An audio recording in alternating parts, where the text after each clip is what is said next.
Hi everyone, it's Kara here from Bohoberry, and I'm pretty excited today because this is the final video for the Bullet Journal 101 series. And today we're basically just going to be doing a little Q&A. Throughout the series, I asked you all to shoot me your questions, anything that I wasn't clear on, that you needed some advice on, anything related to the bullet journal at all. And I have compiled a list of a bunch of questions. A lot of them were along the same theme. So instead of answering every single question individually, I've kind of grouped everything into a few questions so that this video isn't like 2 hours long. Before we get into the questions though, I wanted to thank you again. I know I've said this in every single video in this series so far, but I just want to thank you so much for all of your support along the way. Creating this series has absolutely been a labor of love for me. I've spent so many hours working on it, trying to perfect things, trying to make sure that I'm explaining things as concisely as possible so that those of you new to the bullet journal system can find your way around a little bit easier. And those of you that have been bullet journaling for a while might have found some new tips and tricks within the series as well.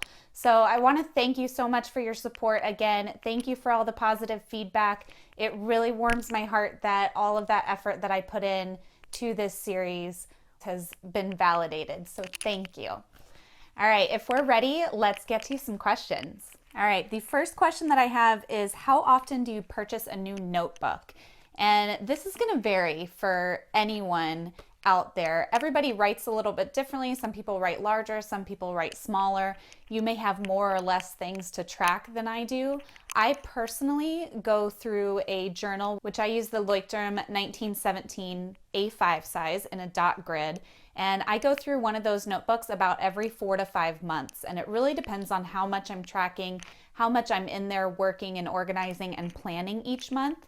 I typically average between 30 and 60 pages per month in my bullet journal. So it's going to be totally up to you. I know some people that can make a notebook last a whole year. I know some people that go through a notebook every single month or two. So that's going to be very personal depending on how much or how little you're actually in your bullet journal planning. Also, it's going to vary depending on what type of notebook you buy. So if you buy one of those thicker notebooks with a lot more pages, or if you go with the little like moleskin cahier, I'm saying that wrong, I know it. If you go with one of those little thin moleskin notebooks, those are obviously going to last you a little bit less. So it's really going to vary a lot from person to person. But since you're asking me personally, I go through a notebook every 4 to 5 months. Okay, this next question is something that I got asked a lot throughout the series, and it's regarding weekly spreads. It says, do you incorporate weeklies, just dailies, or both? When I first started out, I actually only did monthly, like my monthly spread and then my daily pages. I didn't feel the need for a weekly spread because I felt it was kind of redundant. I was writing the same thing on my weekly and my daily pages. And I went along that way for about 6 months before I tried doing a weekly spread. And the reason I decided to add in a weekly spread is I wanted to have a place where I could see my entire week at a glance, see all of my appointments and events, see what projects I was working on currently, have a place to track things that I need to do daily, like check my email, respond to blog comments, respond to YouTube comments, and things along those lines. So once I realized that I needed that at a glance view for the entire week, I decided to add in a weekly spread. And for me, I do the weekly spread in addition to my dailies. I don't do it in lieu of. The reason for that is on my weekly spread is where I keep all of my appointments, events, and any plans that I have for the week. So my editorial calendar for the week for the blog and YouTube. And then on my daily pages, that's where I keep track of all of my tasks and to-dos. So I don't have any to-dos on my weekly spread at all. So my weekly spread is just a week at a glance. So I see what my appointments and events are, what things I have coming up that I need to be working on for the week, what my current projects are, what I'm waiting on, and sometimes I do some meal planning on my weekly spread as well. And then on my dailies, of course, I do log my events in my dailies, but I also track all of my tasks and to-dos for each day in my daily pages. So that's how they differentiate, and that's why I use both. I know a lot of people have success using just weeklies. If you don't have a lot of to-dos or tasks on any given day, you might be able to squeeze those into your weekly spread. And I do want to say briefly that there are many, many ways to do a weekly spread if that's something that you're interested in. I highly recommend Kim over at Tiny Ray of Sunshine. She has an amazing post that has a ton of different weekly spread ideas. So definitely check her out. I'll link her in the description box below for you so you can find that post really easily. All right, the next question I have is about future planning. Someone was asking for future planning tips. What are some alternatives to that standard future log that we talked about in the basics video? Now, with the future log for me, I struggled with that standard future log, and I've modified it over the course of the months to better suit me. So there's a lot of different ways of future planning. I actually have a blog post that I'm going to point you to all about future planning. It's 5 different ways to future plan in your bullet journal. Now, the way that I future plan is with a system called the Calendex, and the Calendex was created by Eddie Hope, and it's basically a blend of a calendar and an index, hence Calendex. And I love it because it allows me to write in my appointments and events as I schedule them within my current day. I can write any details pertaining to that event or appointment, and then I simply index that in my Calendex for future reference. So I do have a whole video about the Calendex as well if you want a more in-depth onto the system that I use. But there are quite a few other ways to future plan in your bullet journal. Some people will use a post-it note system where they write down whatever their future event or appointment is on a post-it and they keep moving it forward until they get to that day. There's hybrid systems where you use a combination of digital and analog. So you would use something like a Google Calendar or iCal to maintain all of your events and appointments, and then just use your bullet journal for daily tasks and tracking. All right, next question is, how do you stick with it when your routine is thrown out of whack? How do you get back into planning after a slump? And this one's near and dear to my heart because I have so been there, y'all. I have definitely had some planning slumps, and I have definitely had times when I don't even want to look at my bullet journal. All I want to do is relax or enjoy whatever else I'm doing, or maybe I'm even too stressed and I need to take a little break. And first, I just want to say that there's absolutely nothing wrong with taking a break from your planning system. If it's not serving you in the moment, don't even worry about it. Use it when you need it. Don't worry about it when you don't. As far as coming back from a slump, I think it's really, at some point you kind of get to a place where you start missing it. And you're like, oh man, like I really need to get back into my bullet journal. Or you start thinking of ideas, things that you can include in there, things that you could track better. And something just kind of clicks, at least for me it does, where I'm like, okay, I'm going back and I'm going back in full steam. And I'm not sure if that happens with everyone or if that's just me, but that's been my experience. And I think the biggest thing is not to beat yourself up over it. Don't keep yourself from going back to your bullet journal just because you have all this blank space. The beauty of the bullet journal is that there is no such thing as blank space. You just turn the page and move on right where you're from. So there's no pre-printed pages in there that are going to be left blank because you took some time off. You just go to the very next page and pick it back up. All right, the next one is something that I had a lot of questions on as well, and that is migration into a new journal. And I'm going to point you to another video of mine, which I did at the beginning of the year when I moved from my first bullet journal into my second bullet journal. I posted this video. It was my January plan with me. In that video, I showed you how I was switching everything over from my old notebook to my new notebook. And I think the key there is just take that time to reflect, see what worked for you in your current notebook.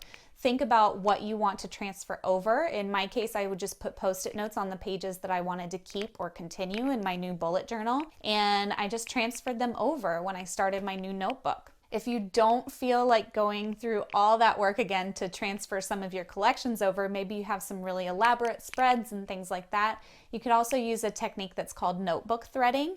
And Kim over at Tiny Ray of Sunshine has a great post on notebook threading and how you can create a system in your new bullet journal that will allow you to reference your old one when you need it for those specific collections. And as it so happens, I'm actually going to be finishing up my current bullet journal probably at the end of October. I was anticipating that was going to happen around the beginning of the year, but it looks like I'm going to run out of space very soon. So I'm going to be transferring into a new bullet journal. So I plan on doing a whole video about bullet journal migration from one notebook to the next. All right, the next question I have is about journaling and how you can incorporate journaling and personal reflection into your notebook or your bullet journal. And this is a big one for me. I've kind of bounced around between doing some journaling every day, doing a little bit at a time within my bullet journal, or actually keeping a separate journal for journaling and personal reflection. And I've gone back and forth several times on this. Honestly, I don't have it figured out. I love the idea of journaling within my bullet journal. I love the idea of keeping everything in one notebook, which is part of the draw of the system. But then I'm worried that I'm going to blow through a notebook a month, which could very easily happen. So for the most part, I keep my journaling separate from my bullet journal, but then I find that I'm not journaling as much as I would like to because it's in a separate notebook and it's not front and center for me. So I think it's really all personal preference. I am probably going to be back to doing some journaling within my bullet journal here in the near future, but really it's completely up to you. All right, my next question is, how do you store old notebooks? I kind of have notebooks everywhere. I'm trying to get into a system. This shelf behind me is where I keep a lot of my notebooks. They're not there right now because I had them out taking pictures and things like that for the Bullet Journal 101 series. But normally I would just put my old notebooks on that shelf. However, I'm going to run out of room on that shelf very soon. But I'm toying around with the idea of scanning and archiving my old bullet journals. So I would scan them into an app like Evernote or something like that online where I can easily access them on the computer and then actually storing the notebooks away. I'm not sure if that's what I'm going to do. My other option is to have my husband build me a really big shelf. That's probably going to happen. Get ready, Mark. It's happening. I'm cracking myself up. Okay. All right, the next question is one that I really love, and it's how do you handle project planning in your bullet journal? And for me, I do a lot of project planning. I always have a lot of projects going on. I count a project based on the GTD Getting Things Done system by David Allen. I count a project as anything that requires more than one step to complete. So I always have a lot of projects going on. And for the most part, those little projects that take 1, 2, 3 steps, I don't plan them out, but I do a lot of project planning when it comes to my blog posts, my videos, and planning out new items for my shop and things like that. My main thing with project planning is each project is so unique and different. I almost always do it a different way. So what I like to do is just create a collection. In other words, I'll turn to the next page in my bullet journal and I'll start writing, and I'll write about what steps I need to take, what materials I may need, anything that's involved in the project. I'll try to kind of outline that within my bullet journal, and then I will index that in the front index of my bullet journal so I can find it later.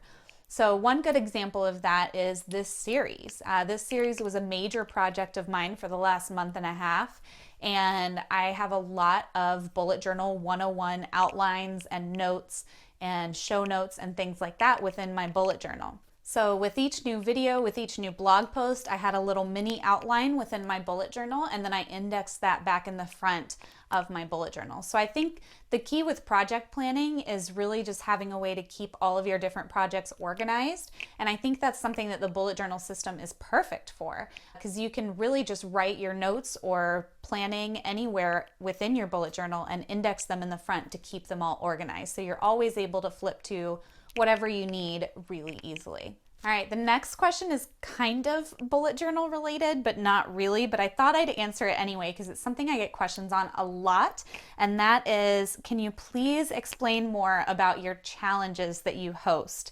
How do you participate, and what are some others that you recommend? Now, challenges are something that I like to do in my bullet journal. I like to write out my list of the challenges, but most of these are Instagram challenges. And the idea behind an Instagram challenge is you have a prompt for every day of the month. And when you get to that prompt, you take a photo related to whatever the prompt is, and then you post that to Instagram using the hashtag of the challenge. And that way you can join in the community. It gets added to the feed. So that is the quick flyby description of what a challenge is. And the ones that I host are Plan With Me Challenge and Rock Your Handwriting. And I host these challenges with a few other ladies, Kim over at Tiny Ray of Sunshine, Jessica at Pretty Prints and Paper, and Dee at Decade 30. And I love these girls to pieces. I love having them as co-hosts on these challenges. It's so great to be a part of a community, which is what these challenges truly are. So I don't want to take a whole lot of time going in depth into explaining each of the challenges that I host or participate in. I will point you over to Jessica, Pretty Prints and Paper, her YouTube channel. She actually just posted 2 videos explaining the Plan With Me challenge and the Rock Your Handwriting challenge in more detail if you're curious about how to participate. So I will link those in the show notes below for sure. Okay, the next one is, do you keep an external calendar in addition to your bullet journal?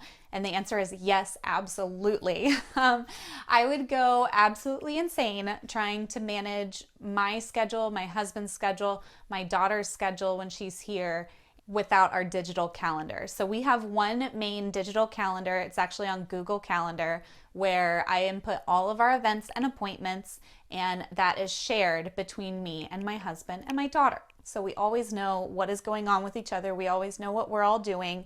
And I basically treat that external Google Calendar as my backup. So if there's something I ever miss in my bullet journal, if I forget to log an appointment when I schedule it, I know I always double check myself with my Google Calendar. And I know it sounds redundant, but I like having that backup. It's kind of like a fail safe in case I have a brain fart and don't log something in my bullet journal. So I love having that for that reason, and so that everyone's on the same page. All right, the next question I have is a big one, and it says, do you leave blank space or do you go page by page? And I think what we're talking about here is when you plan out the month, do you leave a bunch of blank space for collections and things like that? Or do you just go page by page? And for me, I go page by page. That's part of the bullet journal system, in fact, is that you write everything in succession, page to page. You don't leave any blank space. The only time that I leave blank space is when I'm getting ready to set up a new month. And I do that a lot earlier than most because I like to film it and get it onto YouTube before the new month starts so that people can plan with me. So I do tend to leave a lot of space at the end of each month so that I can finish out my month and then set up the following month on film for you all, and so that it's out before the new month arrives. But in general, if I was not filming YouTube videos for you all the time, I would never leave any blank space whatsoever. I would just create things as they come up, daily pages as they come up, weeklies as they come up, monthlies as they come up.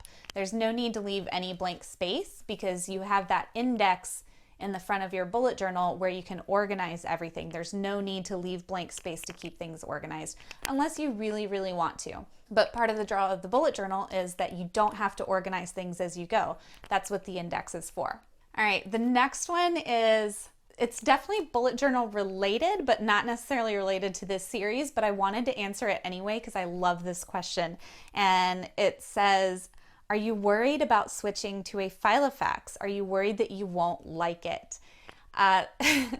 For those of you that don't know, that haven't watched my Filofax setup video, I'm going to be switching into a Filofax ring binder to use as my bullet journal for my very next bullet journal. And as it turns out, I'm going to be doing that very, very soon, probably for the month of November. And my short answer to this question is yes, I'm terrified. I'm really excited. There are very good reasons why I want to make the switch, but I'm also very, very nervous. But everything with a bullet journal is a giant experiment.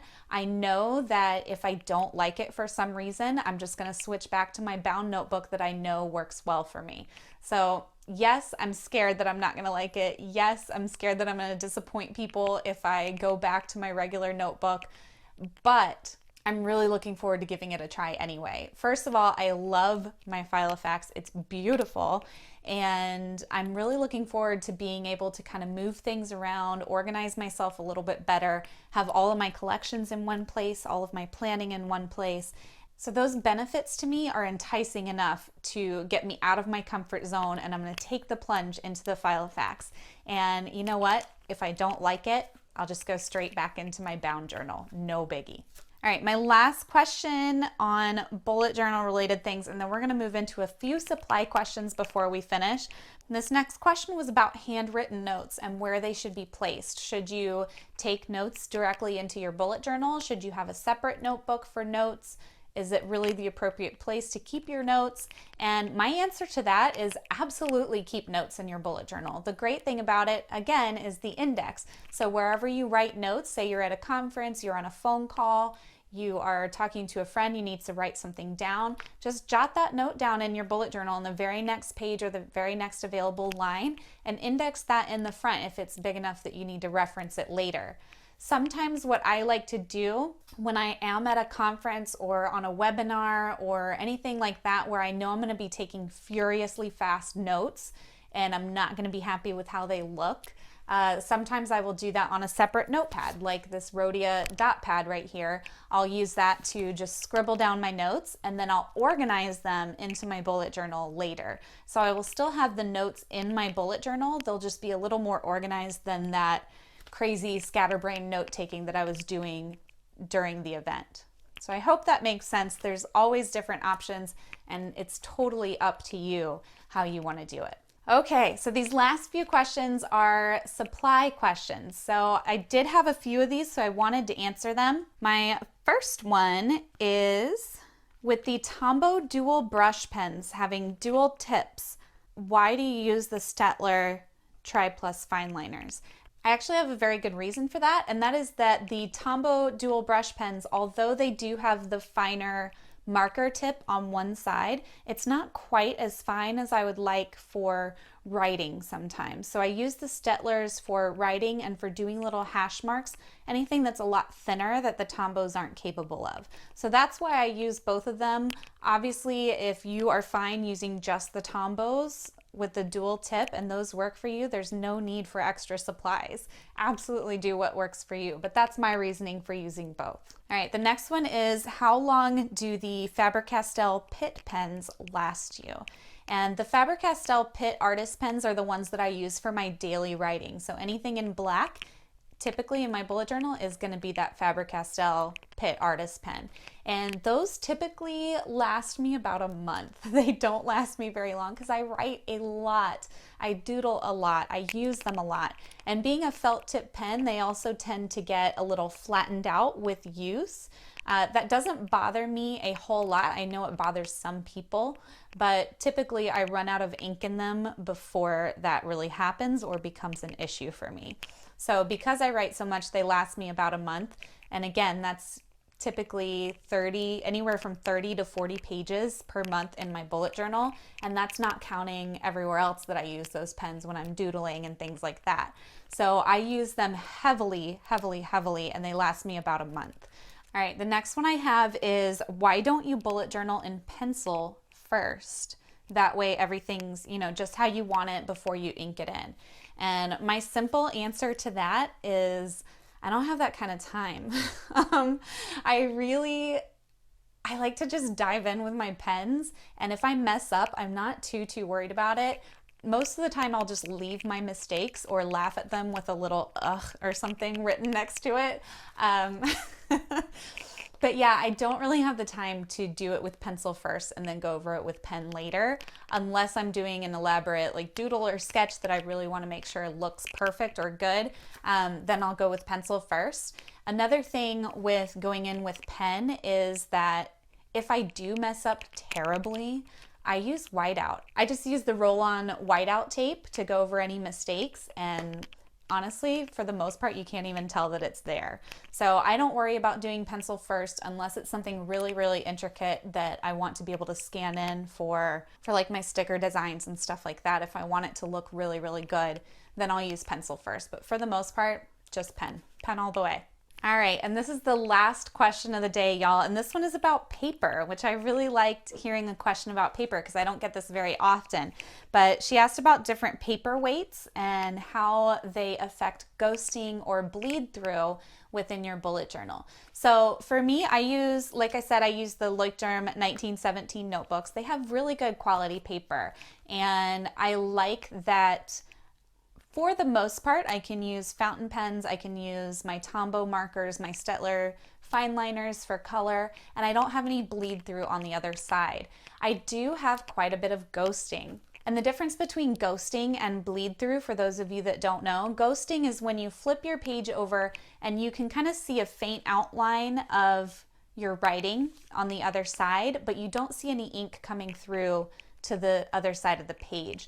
Bleed through is when the ink actually comes through to the other side of the page and it's just as vibrant on one side as it was on the other.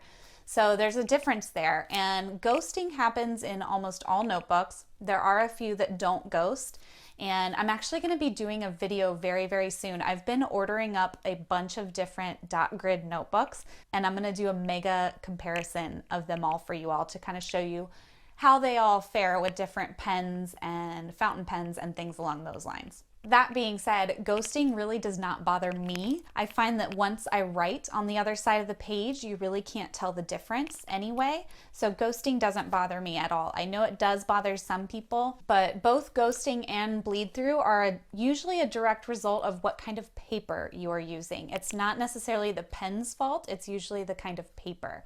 So if you're looking for something that holds up to almost everything, I suggest the Leuchtturm. You can try the Moleskine as well, although I've heard a lot of people having serious bleed through issues in Moleskines lately. One notebook that does notoriously well with pens and fountain pens is a Rhodia web notebook. They typically have a thicker, kind of slicker paper, and you almost get no ghosting at all. And there's a lot of different options for notebooks and different paper weights, so I can't wait to share those with you all very, very soon. All right, y'all, so that is all I have for you as far as our Bullet Journal 101 Q&A goes. I want to thank you again for all your support along the way. I want to thank you for all of your questions. Answering them today was really fun for me. It felt like I was kind of getting some closure on this series and tying up loose ends. So I want to thank each and every one of you that put a question out there. I appreciate it so, so much. As always, if you have any more questions, comments, concerns, anything you want to chat about, drop it in the comment section below. I will be absolutely honored to chat with you all down there, and I will look forward to seeing you all on Friday. Bye.